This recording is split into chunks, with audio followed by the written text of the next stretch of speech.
Welcome back. The big story that's coming in the India Today group Cicero exit poll figures that have come in today on the big battle for Delhi give a clear capital edge for the Aam Aadmi Party. AAP set to become the single largest party with a clear majority, winning between 36 to 48 seats as per our exit poll in the 70-member Delhi Assembly. I'm going to bring you the big numbers. Let's go straight to our magic board and tell you what's happened in our Cicero India Today exit poll. Let's look at the big numbers that we have for you tonight. The big numbers, first, of course, what happened in the 2013 Delhi Assembly elections. And first, of course, vote share here. Take a look, 34%. The BJP was number one when elections were last held in Delhi for the Assembly. AAP was 29.5, Congress 24.5, others 12. Take a look at now what we are projecting. The final exit poll before, of course, the big numbers come to you on Tuesday. The positions have BJP gone up a bit, 36%. AAP has taken a whopping 12.5% lift to 42%, 15% for the Congress and 7% for others. Congress declining by 9.5%, AAP rising 12.5%. And that is a story within the story really of what has happened in this election. That is the big story. Take a look. Has Delhi voted for change is what we are asking. That's how we are looking at it, because when you look at the numbers now, 32 for the BJP, AAP was 28, Congress 8, others 2 was the position in 2013. Take a look at what they are now projecting. AAP is 38 to 46, midpoint 42, quite remarkable. BJP 19 to 37, Congress 3 to 5, others 0 to 2. So clearly AAP appears to have the momentum as per our exit poll. And remember, exit polls can go wrong, so we need to put that rider at all times. But a clear edge at the moment to the Aam Aadmi Party. Has Delhi voted for change? Take a look at this story.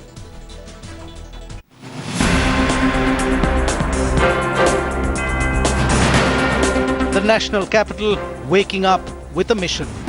A day it has been waiting for.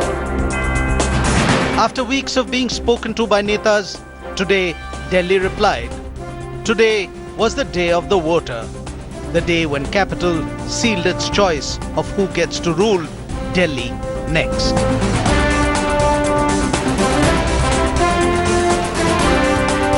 A big first test for former cop Kiran Bedi, who's eyeing the big prize on the BJP strength. Squared off in a bitter neck-to-neck fight with the Aam Aadmi Party's Arvind Kejriwal, a man hoping to take the Chief Minister's oath for the second time in just over a year. And don't forget, it's also a desperate fight for relevance for the Congress.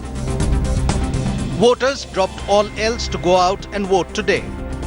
From an elated first-timer to a kidney patient to a bridegroom and a 106-year-old citizen. It was a day for netas to pipe down and Delhi to speak. अच्छी तरह मतदान करना चाहिए स्थायी सरकार के लिए और काम करने वाली सरकार के लिए। वोट घेर नहीं पड़ती ना घेर नहीं सारी उम्र घेरी। Forward for a good government which everybody is proud of. जाऊंगी जरूर, मेरा वोट ऐसे ही चला जाएगा। निशान देखो, मैं कभी नागा नहीं करती। हम चाहते हैं कि कोई ऐसी ईमानदार सरकार आए जो कि मतलब कि देश को चला सके अच्छे से। But what does the voter turnout suggest? Another hung verdict or a clear message on who the next boss will be? Whichever way this goes, all eyes now stand fixed on the 10th of February, when the count will pronounce Delhi's choice. Bureau Report, headlines today. Okay, the big story, of course, coming is that poll. Remember, we'll also go to Bihar in a moment from now. But joining me now to get their reactions to our poll are Yogendra Yadav of the Aam Aadmi Party, their senior leader. Also joining me, Sanjay Kaul, who was the right-hand man in a sense of Kiran Bedi from the BJP, and Salman Soz of the Congress. Appreciate all of you joining us here at the moment. I want to come to you, Professor Yadav, because you are, in a sense, a psephologist who's turned a politician. Those numbers that I see, can I, in your view, breathe easily? Can Dhananjay Joshi breathe easily? Or do you believe that in some way we may have overestimated your party? Rajdeep, the elections are over and whatever I say isn't going to affect one single vote. And therefore I recall my old psephologist. I would say to Dhananjay that you are probably underestimating You are probably underestimating the vote share difference. It's not 6%. My own sense is that it may be a little higher, but then there's no point in quarreling with figures. And I would say to my old friend Rajiv Karandikar, if he's done the translation of votes into seats, that 6 percentage point lead in a Delhi-like situation of two parties with reasonably even spread across the city could translate into a much bigger gap. I understand why pollsters need to be somewhat cautious in saying what they are saying, but if I were to go by your figures and your polls, I would probably look at something like 50 for Aam Aadmi Party, and this is not because I happen to be from Aam Aadmi Party. This has been my view. I've travelled today, I travelled all around, and the very simple thing stood out. I did not meet one single person who said I voted for Aam Aadmi Party in the Lok Sabha election and I'm not going to vote for it. And when I spoke to those who said they voted for BJP in the Lok Sabha election, anything between a quarter to one-third said they were now shifting away from BJP to Aam Aadmi Party, which made it absolutely clear we are looking at a landslide election here. But were there BJP voters, hold on, were there BJP voters shifting to you or Congress voters? The general feeling is that what you have managed to do in this election, if our numbers are right, is get the Congress vote to move towards you, not so much the BJP vote. No, Rajdeep, actually, and that's the point I wish to make. Through the day, I didn't actually meet so many people who shifted from Congress, partly because Congress voters are awkward and embarrassed to talk about the fact that they were Congress voters. This is what happens to third parties in the electoral fray of our system. But I met lots and lots of BJP voters. Many of them had good words to say about Mr. Narendra Modi even today, who said that for Delhi, they would want Arvind Kejriwal. They said, you know, there has to be some kind of counterbalance. You can't have the same party at every level. Some of them said they were beginning to be disappointed. And some of them said, look, state and center are two very different things. So I maintain that anything between quarter to one-third may have shifted away, but Dhananjay's poll would be a much better indicator than anything that I say. It's interesting because one of those figures that we are getting through this poll, and Sanjay Kaul, you may want to respond to that, is that at least 4% lead for AAP over the BJP is among the trader community. That the trader community, which was in a sense one of your strongholds in the last election, a 4% lead for AAP over trader community in this election. So it's not just the Muslim and the Dalit vote which has come, which was sought, but even in the trader community, in areas like Chandni Chowk, it appears AAP has the edge. Where did you all mess up? It appears if these numbers are right, and you were the right-hand man of Kiran Bedi, going with her on every yatra of hers, did she get it wrong or did the BJP get it wrong? No. You began this program with a disclaimer. So yes, let us stay true to the disclaimer. Yes. I don't think that there is any need for us to start discussing a scenario in which we have conceded anything at this point in time, even though you may think it is completely unreasonable or maybe a typical political behavior. But the fact of the matter is that our internal assessments do not agree with anything that you are saying. Also, that the polls that you have shown us. What is your internal assessment, if I may ask? Our internal assessment is that we will sail through completely and comfortably. Sail through? Yes, but I didn't see that on Kiran Bedi's face when she was addressing the press. She seemed nervous. You know, she seemed like someone who was hoping that after 3 p.m. in the afternoon, the BJP voters will come out. I haven't heard a single BJP leader express a sense of confidence till you've come on the program and said you're sailing through. Yeah, so I mean, I don't know. I'm not a very great face reader. Obviously, you know better. But my point is simply this, that our internal assessment is that we are sailing through, and there is no reason for us to react continuously to this. We have known that exit polls are wrong. You said this yourself. And we have known that psephologists are like cats. They have 9 lives. They can be discredited, but they just keep coming back. So I think that's aside. But I think the important point is that Sanjay Kaul, you're now today. I thought you would be the least political of my guests. You're being the typical politician now, finding ways to discredit the polls. I am telling you simply this, that if these exit polls are proved wrong on the 10th, then you will have egg on your face and you wouldn't like it. So all I'm saying is I have decided that if these exit polls are right, I will have egg on my face, even though the pollster will be the one responsible. So we can endlessly debate about that. But quickly, I just want a quick response. Are you willing to concede that you got some of your strategy wrong, or you're not willing to concede that at this stage? No, not at all. I mean, if you really break it down, what is it that you can find fault with? The idea that Mr. Modi was the most powerful mascot that we have, I don't think you disagree with that. The idea that the BJP has had a series of successes in elections and the momentum is with the BJP, would you disagree with that? The idea that at the last minute to bring in Kiran Bedi was a masterstroke tactically and strategically, would you disagree with that? No, they disagree. The panel, the entire studio panel thought that that was a complete self-goal, that Kiran Bedi was an error, a blunder. They're using the word blunder, you're calling it a masterstroke. With due respect, we will probably sit down and discuss this and you will agree with me. Also, yes. But aren't you jumping the gun here? I mean, the fact is that it'll only be proved whether it was not a masterstroke. Absolutely right. So only... So for that you'll excuse me that. Okay, I will concede that. Just a minute. I'll concede that. Salman Soz, what I will not concede is that every poll today is showing the Congress in bad shape. The one uniform factor, apart from the fact that AAP is winning, is that the Congress is in bad shape. Will you concede that at least today? That the Congress party, election after election, I don't think he can hear me. This is the problem with the Congress. Even the line, can you hear me, Salman? Can you hear me? You're looking dazed. Salman Soz is looking around. He's dazed. Can you hear me?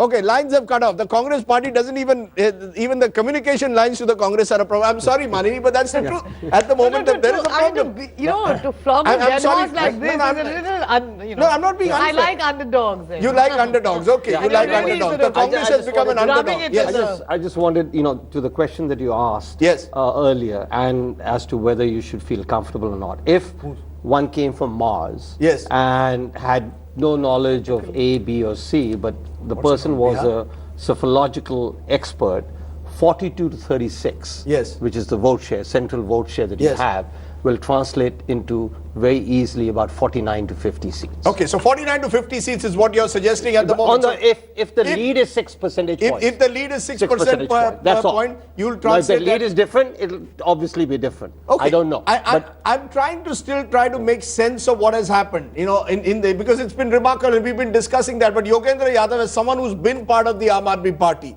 if these numbers are right, please tell me the 3 things that you think you've done right in the last 9 months. We almost wrote you off in May after the Lok Sabha. What has changed? If I were to ask you, if these numbers, and it's a big if these numbers are right, give me the 3 things that you believe you all have done which are right, which have enabled you to get into a position where you could come back to power. Ironically, exactly a year after you lost power, you resigned from power. Rajdeep, we began after the Lok Sabha election in Delhi from a very poor position, and the fact is that there were upper middle class colonies where our volunteers couldn't dare enter those colonies, so there was a very tough time. The first thing which brought us back into the picture was enormous organizational work. I think Arvind must get the credit. This is an astonishing organizational effort in creating a structure which could match the BJP, and that's saying quite a lot because BJP has a formidable organizational structure in Delhi. We have created something which actually could match it in the first 6 months. That gave us an opening, that made it possible for us to even consider bouncing back in the game. Second, we ran a very positive campaign in the last 3 months. After the Lok Sabha election, the simple question we faced were, all right, you're honest, maybe you're courageous, but do you know how to govern? And in the last 3 months, we've tried to answer that question with a series of blueprints, white papers, Delhi dialogues, manifesto, action plan, everything positive. Positivity wins, that's the second thing. And third, I must say that once we did these 2 things and we acquired an edge, BJP did the rest for us. What they did in the last 1 month, I would wait till the 10th, and Sanjay is absolutely right. But after the 10th, I do feel like sending them a bouquet to say thank you very much. We didn't have the money to publish those kinds of advertisement which you published, which made people distance themselves from BJP. We didn't have those kind of platform from which the Prime Minister spoke things which made them sympathize with Arvind Kejriwal. And made him much, much bigger than he would have ordinarily been if he had won this election. So you're saying the Prime Minister shouldn't have called Arvind Kejriwal an urban Naxal, it gave Arvind Kejriwal sympathy. almost suggesting that Arvind Kejriwal, who was seen even in that trader community, I remember a year ago, as Bhagoda Arvind, became Bechara Arvind. I'm saying that in the course of this election, the Prime Minister sort of involved his prestige in a way which was unprecedented and quite avoidable. I'm saying that the same Prime Minister who gave a 15th August speech which sort of was almost statesman-like, or there was an attempt to rise above petty politics, he actually lowered his office, lowered himself in the last 10-15 days in the eyes of the people, and actually helped us. So all I can say, and I'm reasonably sure the exit poll figures, because there are so many of them, they are right. All I want to say at the end is thank you. You're saying thank you to the Prime Minister. Yogendra Yadav, you're saying that Narendra Modi should, you should send a thank you card to Modi. Is there anybody in this panel who believes that? That Mr. Modi invested so much, targeted Arvind Kejriwal, lifted Arvind Kejriwal to the level almost of a prime ministerial opponent? I think I would agree with Yogendra, because the way he addressed Kejriwal, the negative tones, really made Kejriwal into a national figure. And it did diminish from Modi's statesman-like aura, which he had earlier occupied. Are you saying Modi should have stayed away from the Delhi campaign? He should not have invested so much? He should have conducted himself differently. That's absolutely true. And the second thing is that you must remember that Modi in the Ram Leela ground this time around was fighting against Modi of the past, and that is the big problem. No, you've said that. Should Modi have stayed away? Should Modi have not even... Did Arvind Kejriwal get under Narendra Modi's skin? Somewhere suddenly we saw that Narendra Modi, who hadn't made a single mistake in 2014, made mistakes. Not just the Ram Leela ground. First he's talked about him being This is all assuming... Then the last rally which he did in Dwarka, I think it was the last rally, right? Or Ambedkar Nagar. Yes. Where he talked about, he praised Nitish Kumar and Mamta Banerjee. I mean, just to put Arvind Kejriwal down, that how dare a person like him dare, you know, that whole thing. I am told that ever since Arvind Kejriwal... and desperation I got a sense that ever since The last rally that he held was Ambedkar Nagar. I got a sense that ever since Arvind Kejriwal went to Gandhinagar in the month of March, April before Lok Sabha outside Narendra Modi's house and demanded an appointment with Modi, Modi said, I'm going to teach Kejriwal a lesson. He taught him one in the Lok Sabha, but did he need to do it in the Vidhan Sabha is the question. Did he need to go and target Kejriwal? Was that a mistake tactically? You're asking two questions. I don't think any Prime Minister can be away from a campaign for the Vidhan Sabha election. Okay. But the issue is, the same question is being asked of the Congress and the other parties, whether they overplayed the Modi card in the Lok Sabha election. Exactly, that's the thing. Similarly here, it would have been better. But now I think hundreds of pages will be written to have ignored Kejriwal a little bit and focus on issues. Okay. I mean, the Prime Minister talking about an individual elevates him to a certain level, which may not have been prudent strategy. And you know, also in the BJP rank and file, once the Prime Minister leads the charge on Arvind Kejriwal, everybody is convinced, yes, he is an urban Naxal, we don't even need to worry about him. Whereas they did need to worry about him, they need to worry about the party on the ground, they did need to worry about the fact that their volunteers were more than a match without the resources. And believe me when I say that social networking, the information revolution is changing the cost advantage in favor of parties like this when they fight small scale. If these numbers hold and this analysis holds true, I've got a sequel to my book, 2015, the election that changed Delhi. But I want to bring in Salman Soz. The line is back to you. I'm sorry, Salman. The Congress has been kept out of most discussions because you seem to be kept out of the political race.